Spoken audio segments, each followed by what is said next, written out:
Hey guys, this is Sonu Alawat. हर Sunday की तरह लेकर आ चुका हूं दी कंटावे शो का एपिसोड नंबर 70, जिसमें हम लास्ट वीक के सभी मोस्ट इंपोर्टेंट एकदम फिल्टर्ड एकदम सिलेक्टेड करंट इवेंट्स को डिटेल के साथ डिस्कस करने वाले हैं। फ्रेंड्स, अप्रैल मंथ से बहुत सारे कॉम्पिटिटिव एग्जाम स्टार्ट होने वाली हैं, तो इसलिए रेगुलर बेसिस पर दी कंटावे शो को फॉलो करना शुरू कर दीजिए। और फ्रेंड्स, आज के एपिसोड का पीडीएफ फाइल हिंदी और इंग्लिश दोनों ही लैंग्वेजेस में आपको वे टू सक्सेस के टेलीग्राम ग्रुप के अंदर देखने को मिल जाएंगे, वहां से डाउनलोड करके रिवाइज कर लीजिएगा। तो चलिए फ्रेंड्स, फटाफट आज का एपिसोड शुरू करते हैं। बात करते हैं फ्रेंड्स आज के एपिसोड के first most important current event के बारे में, जो कि आपके सामने स्क्रीन पर है। वर्ल्ड हैप्पीनेस इंडेक्स 2022 में भारत 136वें स्थान पर। हमेशा बोलता हूं, साल में जितने भी इंपोर्टेंट इंडेक्स बनते हैं, जितने भी सूचकांक बनते हैं, उनके ऊपर फोकस करा करें, क्योंकि एग्जाम में गारंटेडली पूछे जाता है। तो फाइनली वर्ल्ड हैप्पीनेस इंडेक्स 2022 की रिपोर्ट जारी हुई है, मतलब विश्व खुशहाली सूचकांक, जिसमें भारत को 136वीं रैंक मिली है। सबसे पहले तो ये इंपोर्टेंट हो जाता है कि इस सूचकांक को जारी किसने किया है। ये जो सूचकांक जारी किया गया है वो United nation sustainable development solution के थ्रू जारी किया गया, जो कि अमेरिका की ऑर्गेनाइजेशन या फिर एजेंसी हम इसको कह सकते हैं। यह सूचकांक पिछले 10 सालों से जारी किया जा रहा है। पिछले साल इस सूचकांक में भारत को 150 देशों में से 139वीं रैंक मिली थी। इस बार 3 पायदान ऊपर आ चुका है, मतलब इस बार 136वीं रैंक भारत को मिली है। यहां पर भी आप देख सकते हो।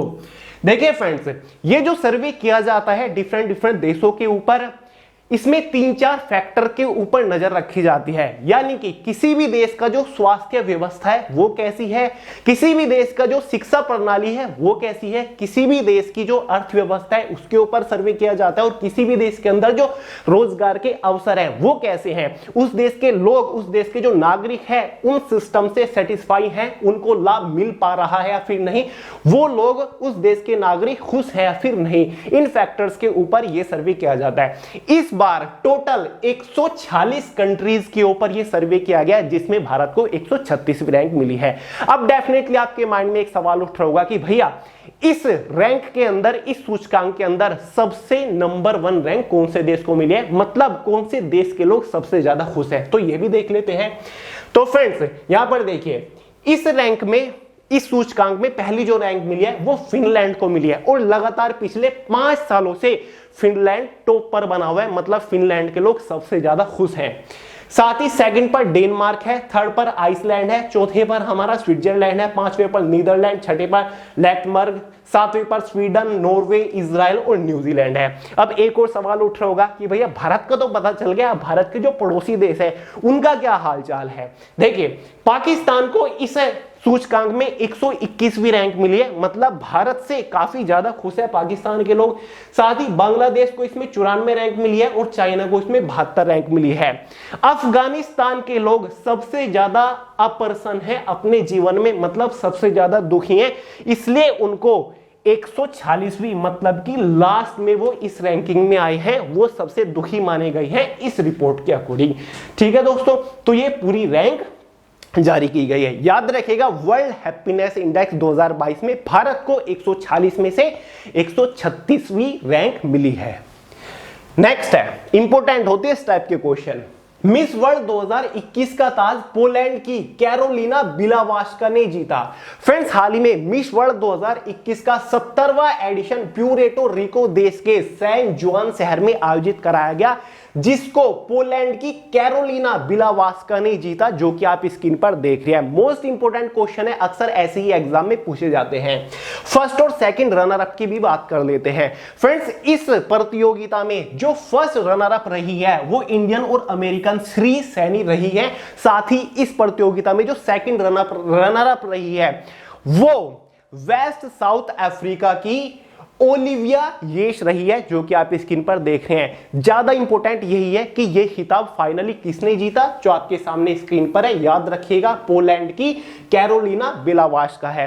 और लास्ट एपिसोड में मैं आपको बता ही चुका हूं कि मिस यूनिवर्स 2021 का 70वां एडिशन जो जीता है वो किसने जीता है, हरनाज कौर सांधू, जो कि 21 साल की भारतीय महिला है। ठीक है, इंपॉर्टेंट है बहुत ज्यादा। नेक्स्ट है, आरबीआई ने फीचर फोन हेतु यूपीआई 123 पे नामक यूपीआई आधारित पेमेंट प्रोडक्ट लॉन्च किया। मोस्ट इंपोर्टेंट क्वेश्चन हो जाता है फ्रेंड्स, अब तक यूपीआई का जो इस्तेमाल करते थे, यूपीआई के थ्रू जो पेमेंट कर पाते थे, उसके लिए स्मार्टफोन होना बहुत ज्यादा जरूरी था और साथ ही एक इंटरनेट कनेक्शन होना बहुत ज्यादा जरूरी था। लेकिन फाइनली आरबीआई ने एक प्रोडक्ट लॉन्च किया है स्पेशली फीचर फोन्स के लिए, जो कि आप स्क्रीन पर देख रहे हैं, मतलब जो बेसिक फोन होता है जिससे हम केवल कॉल और मैसेजिंग वगैरह ही कर सकते हैं। इसके लिए एक प्रोडक्ट लॉन्च किया है जिसमें हम विदाउट इंटरनेट, विदाउट स्मार्टफोन भी यूपीआई पेमेंट कर सकते हैं, जो कि अपने आप में बहुत बड़ी बात है। यूपीआई 123 पे इसको नाम इसलिए दिया गया है कि केवल 3 सिंपल स्टेप्स में हम यूपीआई पेमेंट कर सकते हैं। केवल जो स्कैन और पे वाला फंडा होता है ना, उस प्रोसेस को छोड़कर बाकी सभी तरह की यूपीआई पेमेंट हम कर सकते हैं यूपीआई 123 पे के जरिए, यानी कि एक सिंपल बेसिक फोन से हम कर सकते हैं। क्योंकि आज भारत के अंदर लगभग 40 करोड़ उपभोक्ता, जो 40 करोड़ यूजर्स हैं, वो फीचर फोन के हैं। स्पेशली जो गांव के लोग, पुराने लोग हैं ना, वो तो फीचर फोन का ही इस्तेमाल कर सकते हैं। ये पेमेंट करने के लिए विदाउट स्मार्टफोन, विदाउट इंटरनेट के थ्रू पेमेंट करने के लिए हमें जरूरत है, हमारा जो मोबाइल नंबर है वो बैंक अकाउंट से लिंक होना चाहिए, और साथ ही जिसको हम यूपीआई पेमेंट कर रहे हैं उसका भी बैंक अकाउंट उसके मोबाइल नंबर से लिंक होना चाहिए। तो हम सिंपली इस फीचर फोन से यूपीआई पेमेंट कर सकते हैं। तो याद रखिएगा, यूपीआई 123 पे फाइनली किसने लॉन्च किया है? आरबीआई ने किया है फीचर फोन्स के लिए। और जो यूपीआई पेमेंट प्लेटफॉर्म लॉन्च किया गया था पहली बार, वो 2016 में किया गया था। ये भी इंपॉर्टेंट है, कई बार पूछ ले जाता है कि यूपीआई पेमेंट प्लेटफॉर्म कब शुरुआत की गई थी भारत के अंदर? 2016 में की गई थी। नेक्स्ट है, केंद्रीय सड़क परिवहन और राजमार्ग मंत्रालय ने भारत की पहली हाइड्रोजन फ्यूल कार लॉन्च की। फ्रेंड्स, इस करंट इवेंट ने बहुत ही ज्यादा हाइप क्रिएट कर रखी है। आपने न्यूज़पेपर, न्यूज में देख ही लिया होगा कि फाइनली भारत की पहली हाइड्रोजन फ्यूल कार लॉन्च हो चुकी है, जो कि आप स्क्रीन पर देख रहे हैं। इसका जो नाम है वो है मिराई। मिराई नाम से इस कार को लॉन्च किया गया है। ये एक पायलट प्रोजेक्ट है जो कि टोयोटा के बारे में आप जानते होंगे, और साथ ही international centre for automotive technology ने मिलकर इस प्रोजेक्ट को लॉन्च किया है। और फाइनली इसका जो अनावरण किया है, इस पायलट प्रोजेक्ट को जो लॉन्च किया है, वो केंद्रीय सड़क परिवहन और राजमार्ग मंत्रालय के जो मंत्री हैं, कौन है? नितिन गडकरी जी, इन्होंने इसको लॉन्च किया है। अब डेफिनेटली इसको एक और शॉर्ट फॉर्म का नाम दी गई है, यानी कि जो प्रोजेक्ट है इसको FCEV भी बोला गया है। FCEV का मतलब है फ्यूल सेल इलेक्ट्रिक व्हीकल। ये एक फ्यूल सेल इलेक्ट्रिक व्हीकल है। अब आप डेफिनेटली सोच रहे होंगे कि भैया ये एक हाइड्रोजन कार इसको बोला जा रहा है, लेकिन फिर इसको फ्यूल सेल इलेक्ट्रिक व्हीकल क्यों बोला जा रहा है? देखिए फ्रेंड्स, इस कार में, इस व्हीकल में एक फ्यूल सेल का इस्तेमाल किया गया है, जो कि हाइड्रोजन और ऑक्सीजन के मिश्रण से इलेक्ट्रिक मतलब बिजली उत्पन्न करता है, जिससे ये कार चलेगी, यानी कि जिससे ये व्हीकल चलेगा। इसलिए इसको fuel cell, hydrogen fuel cell vehicle भी बोला जा रहा है। तो नाम याद कर लीजिए शॉर्ट में, FCEV fuel cell electric vehicle. तो पहली हाइड्रोजन कार लॉन्च हो चुकी है, जो कि टोयोटा के थ्रू बनाई गई है, और केंद्रीय सड़क परिवहन और राजमार्ग मंत्रालय ने इसको लॉन्च की है। नेक्स्ट है, भारत की पहली रैपिड रेल दिल्ली से मेरठ के बीच चलने के लिए तैयार। मोस्ट इंपोर्टेंट क्वेश्चन है फ्रेंड्स, भारत की जो पहली रैपिड रेल है उसका फर्स्ट लुक सामने आ चुका है। इस टाइप से रेल दिखा करेगी, और ये दिल्ली से गाजियाबाद होते हुए मेरठ पहुंचेगी, जो कि शुरुआत में 82 किलोमीटर की दूरी तय करने वाली है।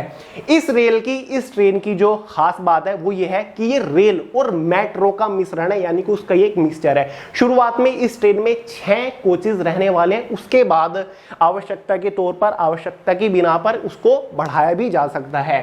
फ्रेंड्स, इसकी जो मैक्सिमम स्पीड है वो 160 किलोमीटर प्रति घंटा की रहने वाली है, लेकिन जो एवरेज स्पीड इसकी रहेगी वो 100 किलोमीटर प्रति घंटा के स्पीड प्रति घंटा रहने वाली है। इसको RRTS भी बोला गया है, मतलब ये जो प्रोजेक्ट है, पूरा सिस्टम है, RRTS के नाम से इसको जाना जाता है, रैपिड रेल ट्रांजिट सिस्टम। और ये भारत की पहली रैपिड रेल है। रैपिड मेट्रो की बात नहीं हो रही है, रैपिड मेट्रो तो बहुत टाइम से है भारत के अंदर, लेकिन ये पहली रैपिड रेल रहने वाली है। ठीक है, अब नीचे देखिए, रैपिड रेल कॉरिडोर करीब 82 किलोमीटर का रहने वाला है, मतलब शुरुआत में दिल्ली से मेरठ तक का कवर करेगी, लगभग 5-6 स्टेशन बीच में रहने वाले हैं, गाजियाबाद से होते हुए जाएगी, तो 82 किलोमीटर की दूरी शुरुआत में तय करेगी। दिल्ली से मेरठ केवल 60 मिनट्स मतलब 1 घंटा में पहुंचा सकती है। 2025 तक 40 ट्रेनों के लिए 210 कोचेस बनाए जा रहे हैं। कहां पर? गुजरात के अंदर। इसी साल इसका परीक्षण किया जाएगा और अगले साल की शुरुआत से इसको शुरू किया जाएगा। तो इंपॉर्टेंट है, याद रखिएगा। भारत की पहली रैपिड रेल कहां पर चलाई जाएगी? शुरुआत में दिल्ली से मेरठ तक, और ये इसका फर्स्ट लुक है, ऐसी ये दिखा करेगी। मेक इन इंडिया के तहत इसको बनाया जा रहा है।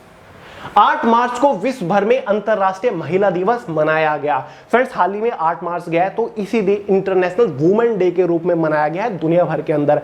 ऑब्वियसली ये दिवस इसलिए मनाया जाता है कि जो राजनीतिक, सामाजिक और आर्थिक सांस्कृतिक विकास में महिलाओं की भागीदारी को बढ़ावा देने के लिए यह दिवस मनाया जाता है। इसका स्पेशल उद्देश्य यही है। साथ ही समाज के अंदर महिलाओं को समान अधिकार दिलाने के लिए, उनके अधिकारों का सम्मान करने के लिए यह दिवस मनाया जाता है। इस बार इस दिवस को जो थीम था वो था gender equality today for a sustainable tomorrow. Gender equality today for a sustainable tomorrow important है, थीम एग्जाम में कई बार पूछ लिया जाता है। तो हर साल 8 मार्च को इंटरनेशनल वुमेन डे मनाया जाता है। इस बार का थीम है, नोट डाउन कर लीजिए। नेक्स्ट है, भगवंत मान ने ली पंजाब के मुख्यमंत्री पद की शपथ। फ्रेंड्स, हाल ही में पंजाब के नए मुख्यमंत्री बन चुके हैं भगवंत मान, जो कि आप स्क्रीन पर देख रहे हैं, और ये पंजाब के 17वें मुख्यमंत्री बने हैं और ये आम आदमी पार्टी के नेता है। हाल ही में फ्रेंड्स, भारत के 5 डिफरेंट स्टेट्स में इलेक्शन हुए थे, जिसमें से एक पंजाब भी था। अगर किसी स्टेट का सीएम चेंज होता है तो मैं आपको टाइम टू टाइम याद दिलाता रहूंगा, कवर कराता रहूंगा। फिलहाल पंजाब के सीएम कौन बने हैं नए? भगवंत मान। इनको याद कर लीजिए क्योंकि एग्जाम में गारंटीडली पूछा जाएगा, स्पेशली एसएससी में तो कवर किए ही जाते हैं फ्रेंड्स। और ये पंजाब के दूसरे सबसे यंग नेता है, 49 इयर्स की एज में इन्होंने शपथ लिया मुख्यमंत्री पद की। आप डेफिनेटली इनके बारे में जानते होंगे, यूट्यूब के ऊपर वीडियो मिल जाएंगे। ये एक बहुत ही जबरदस्त कॉमेडियन भी रह चुके हैं, एक्टर भी रह चुके हैं। नेक्स्ट है, केंद्र सरकार ने 156 देशों के नागरिकों के लिए ई टूरिस्ट वीजा किया बहाल।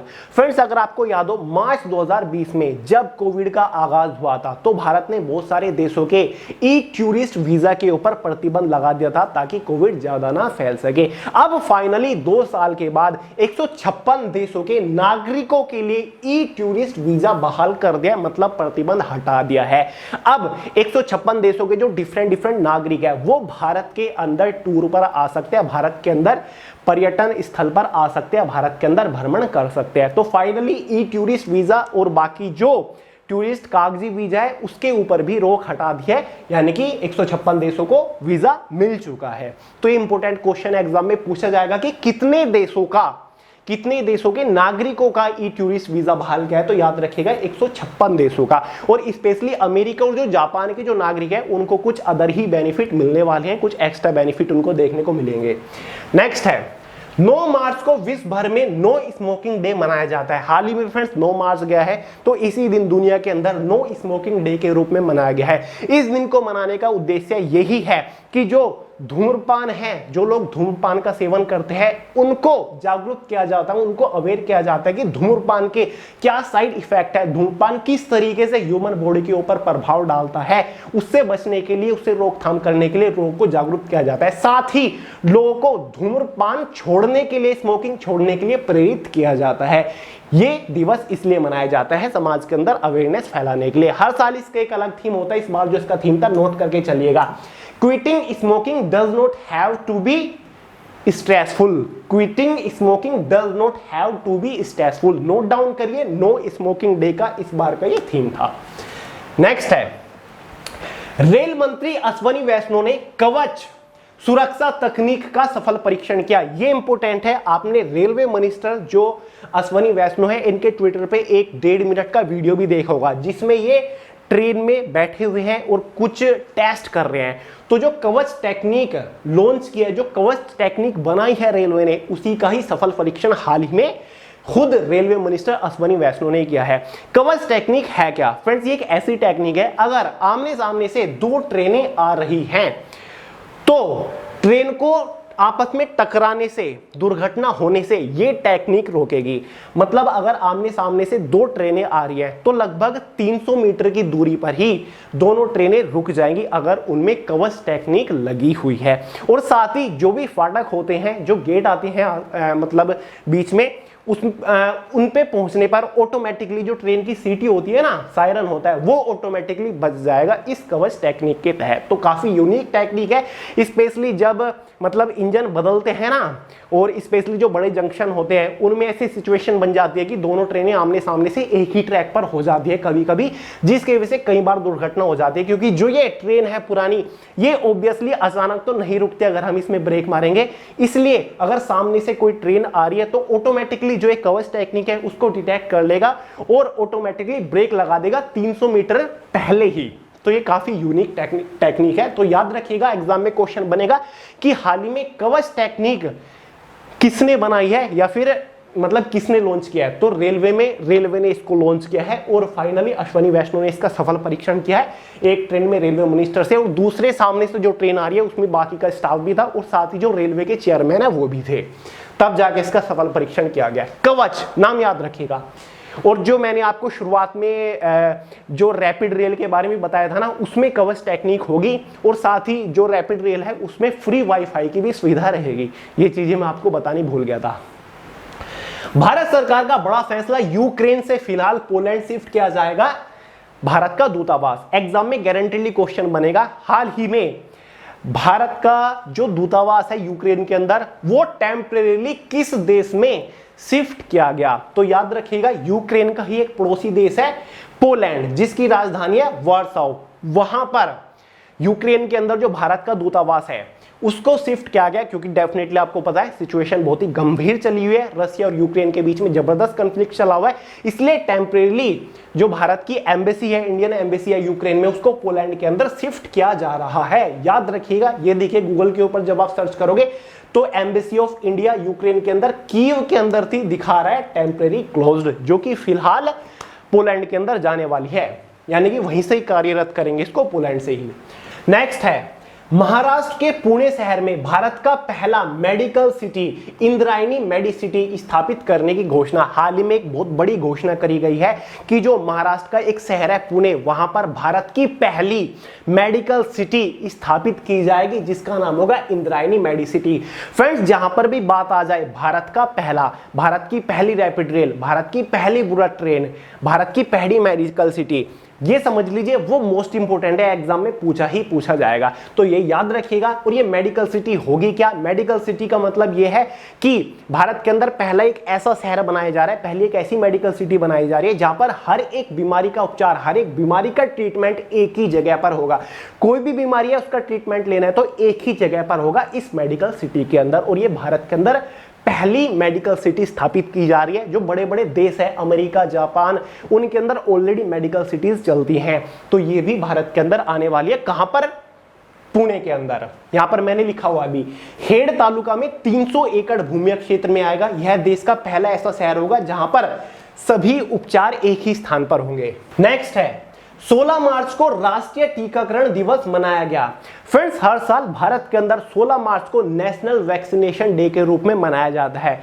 इस दिन को मनाने का उद्देश्य यही है कि जो गंभीर बीमारी है, जो महामारी है, स्पेशली जैसे कि आजकल कोविड-19 चला हुआ है, उससे बचने के लिए वैक्सीन लेना बहुत ज्यादा जरूरी है। इसलिए लोग के अंदर अवेयरनेस फैलाई जाती है कि वैक्सीन लेनी चाहिए। अगर आपने नहीं लिया तो वैक्सीन लीजिए, ताकि हम बड़ी से बड़ी महामारी से बच सके, बड़ी से बड़ी बीमारी से बच सके। फ्रेंड्स, पहली बार 16 मार्च 1995 में नेशनल वैक्सीनेशन डे मनाया गया था, क्योंकि 16 मार्च 1995 में पहली बार मुंह के माध्यम से पोलियो वैक्सीन की खुराक दी गई थी। इसलिए 1995 से हर साल ये मनाया जाता है। इस बार इसका जो थीम था vaccines work for all, vaccines work for all, इस बार इस दिवस का थीम था। नोट करिएगा, इस टाइप के क्वेश्चन एग्जाम में पूछे जाते हैं। नेक्स्ट है, द कश्मीर फाइल्स के निर्देशक विवेक अग्निहोत्री को दी गई वाई श्रेणी की सुरक्षा। एग्जाम में गारंटीली क्वेश्चन पूछा जाएगा कि हाल ही में रिलीज हुई बहुचर्चित फिल्म द कश्मीर फाइल के उस डायरेक्टर का नाम बताइए जिसको वाई कैटेगरी की सिक्योरिटी दी गई, क्योंकि ये बहुत रेयरली होता है। तो उस डायरेक्टर का नाम है विवेक अग्निहोत्री। आपको पता होगा द कश्मीर फाइल बहुत ही रिकॉर्ड ब्रेकिंग मूवी है, बहुत जबरदस्त तरीके से चल रही है, बहुत पॉपुलर हो रखी है, बहुत ही कंट्रोवर्सी भी इसके ऊपर हो रही है, क्योंकि बहुत सारे लोग इसके सपोर्ट में भी है और कुछ लोग इसके सपोर्ट में भी नहीं है। तो इसके बारे में एग्जाम में क्वेश्चन पूछा जा सकता है, क्योंकि वर्ल्ड रिकॉर्ड इसने क्रिएट कर रखा है। बाहुबली के बाद दूसरी मूवी है जिसने रिकॉर्ड बनाया है, और ये कहा जा रहा है कि बाहुबली द कंक्लूजन का भी रिकॉर्ड ये तोड़ सकते हैं, क्योंकि सेकंड फ्राइडे एक सस्टेनेबल रिकॉर्ड रखने के लिए, एक बॉक्स ऑफिस कलेक्शन करने के लिए ये मूवी पॉपुलर हो चुकी है। लगभग 19 करोड़ के आसपास सेकंड फ्राइडे इसने कलेक्शन किया है। जब ये मूवी पहले दिन मतलब रिलीज हुई थी ना, इसको लगभग 600 के आसपास ही स्क्रीन मिली थी। अब फिलहाल के टाइम पर 4000 से ज्यादा स्क्रीन ये मूवी होल्ड कर रही है। बहुत जबरदस्त मूवी है। एग्जाम में अगर पूछा जाए तो इसके जो मेन एक्टर्स हैं, लीड में है अनुपम खेर जी है, साथ ही मिथुन चक्रवर्ती है, पल्लवी जोशी है, साथ ही दर्शन कुमार है, और ये इनका नाम है चिन्मय मंडलेकर। हाँ, ये भी एक मराठी एक्टर है जो कि बहुत पॉपुलर हो गए हैं। फिलहाल काफी इनको हेट कमेंट्स का भी सामना करना पड़ रहा है, क्योंकि जो फारूक बिट्टा का रोल प्ले कर रहे हैं वो यही प्ले कर रहे हैं, जो कि खतरनाक रोल में है अपने आप में। तो जबरदस्त मूवी यार, अगर आपने नहीं देखी इस टाइप की मूवी डेफिनेटली देखनी चाहिए। जो सच्चाई है उसका पता चलता है कि क्या क्या चीजें लोगों को झेलनी पड़ी थी। नेक्स्ट है, झूलन गोस्वामी ने बनाया विश्व रिकॉर्ड, वनडे में 250 विकेट लेने वाली पहली महिला क्रिकेटर बन गई। अपने आप में फ्रेंड्स, हाल ही में भारत की एक महिला क्रिकेटर ने इतिहास रच दिया है, जो कि आप स्क्रीन पर देख रहे हैं। इनका नाम है झूलन गोस्वामी, जो कि दुनिया की पहली ऐसी महिला क्रिकेटर बन गई है जिन्होंने 250 विकेट लिए हैं। अपने आप में रिकॉर्ड ब्रेकिंग है। और इनका जो सबसे सर्वश्रेष्ठ प्रदर्शन रहा है ना, एक बार आपने शायद वो मैच देखा होगा, इनका सबसे अच्छा प्रदर्शन रहा था। इन्होंने 78 रन दिए थे और लगभग 10 विकेट इन्होंने लिए थे। तो इंपोर्टेंट क्वेश्चन होता है, झूलन गोस्वामी ने इतिहास रचा है, 250 विकेट लेने वाली पहली महिला क्रिकेटर बन गई है दुनिया के अंदर। और आप महिला क्रिकेट टीम की बात हो रही है, डेफिनेटली कई बार एग्जाम में कैप्टन के बारे में पूछा जाता है, जिन लोगों को नहीं पता, मिताली राज महिला क्रिकेट टीम की कैप्टन है। नेक्स्ट है, रंजीत रथ को ऑयल इंडिया लिमिटेड का अगला अध्यक्ष और प्रबंधक निदेशक नामित किया गया है। फ्रेंड्स, ऑयल इंडिया लिमिटेड के बारे में आप जानते होंगे, गवर्नमेंट ऑफ इंडिया की एक एंटरप्राइज है। इसके जो नए एमडी और सीईओ या फिर चेयरमैन चुने गए हैं, वो चुने गए हैं रंजीत रथ, जो कि आप स्क्रीन के ऊपर देख रहे होंगे। इनकी सबसे खास बात यह है कि इनको राष्ट्रपति जी द्वारा राष्ट्रीय भूविज्ञान पुरस्कार 2016 दिया जा चुका है, जिनकी ये जगह लगे। मतलब फिलहाल जो ऑयल इंडिया लिमिटेड के एमडी और सीईओ हैं वो हैं सुशील चंद्र मिश्रा, और 30 जून को उनका कार्यकाल खत्म होने वाला है। 30 जून 2022 के बाद जो ऑयल इंडिया लिमिटेड के नए एमडी चेयरमैन होने वाले हैं वो रंजीत रथ होने वाले हैं। स्क्रीन के ऊपर आप इनकी फोटो देख सकते हैं। इंपोर्टेंट क्वेश्चन है, एग्जाम में पूछा जाएगा, क्योंकि नई नियुक्तियों के बारे में एग्जाम में अक्सर क्वेश्चन बनते ही बनते हैं। 30 जून तक तो सुशील चंद्र मिश्रा ही हैं, लेकिन 30 जून के बाद रंजीत रथ हो जाएंगे। नोट डाउन कर लीजिएगा, एग्जाम में जरूर पूछा जाएगा। नेक्स्ट है, 10 मार्च को विश्व किडनी दिवस मनाया गया।